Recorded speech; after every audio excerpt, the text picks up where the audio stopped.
Hi everybody, it's Jewelchic Daily Happiness number 39.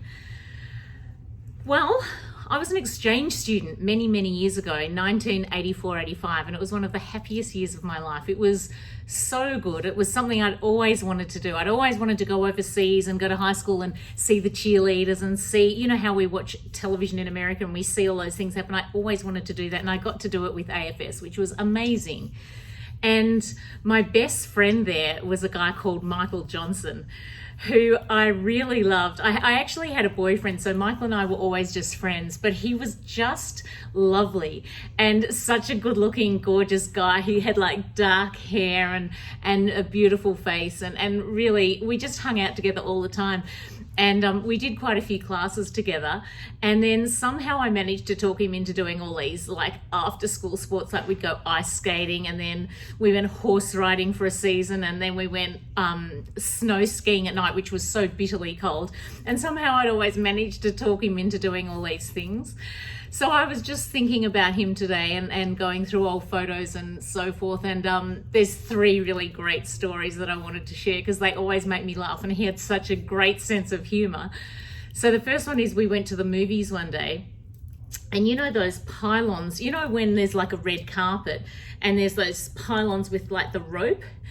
For some reason, like we were standing there, I don't know, we were waiting for popcorn or something, and we were standing there, and he came up to me and he said, "Will you hold this for me, please?" And I don't know what I was thinking, but I go, "Sure." And I'm not even thinking. And then we started walking, and I just kept holding onto this thing, and he just could not stop laughing because I'm like walking along holding this pylon. It was the most ridiculous thing ever, but we've always joked about that story for years. It's sort of one of our fun stories.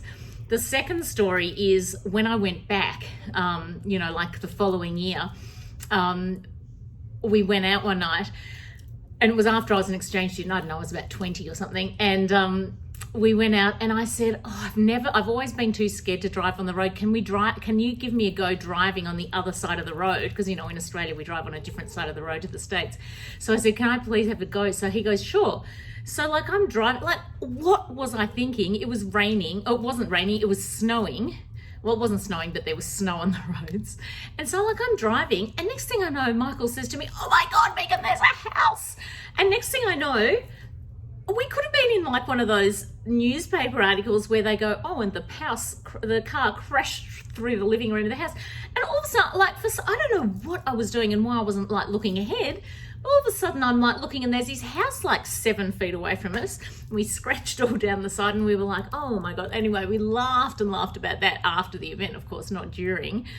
And then the third one was when I went back to the school reunion, because Michael at school was always very slim and had longish kind of dark hair, sort of a bit David Cassidy like, really beautiful looking guy.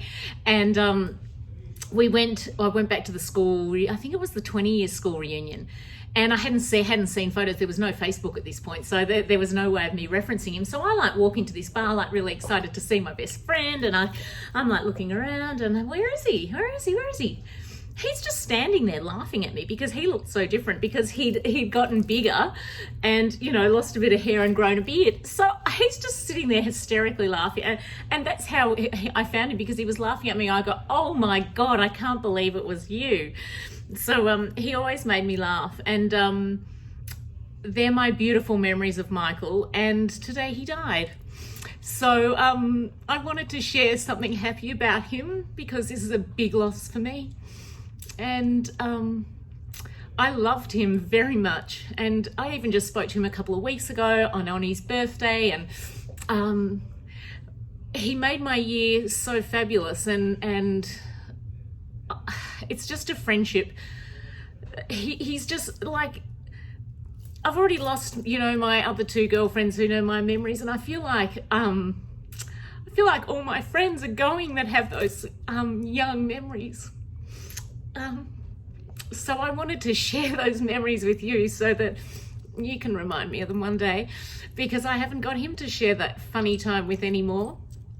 And he tried to do a rainbow for me tonight, which was really nice. So at the end of the day, I got like a beautiful rainbow, which I know was him. And thank you also to my friend David, the medium, who I made an emergency call to. And I said, "Are you free? Can I talk to you? Have you got any time for an appointment?" And he he read for me, and Michael came through. He's never heard of Michael, my David the medium, and he said he got all his brothers' names, talked about our car incident, the whole thing, and it was so fabulous. And he said that he was fine, and if there's any of his family watching this, he said, don't look in the bottom drawer next to the bed. So now I want to know what that means. Someone's going to have to tell me. He got all Michael's brothers' names and his stepmother Sharon, and it was amazing. It was amazing and gave me a sense of peace. But it's such a deep loss today. I'll miss him for the rest of my life. He was a treasure and a beautiful. To lose someone who loves you so much, like I know how much he loved me, and to lose someone who loves you, like losing my dad, it's like when you know someone really loves you, it's a really hard loss because you know they're always on your side and always there for you. So I just wanted to share those 3 happy things, and also share of my loss of my beautiful friend Michael, and I will treasure our friendship forever and ever and ever.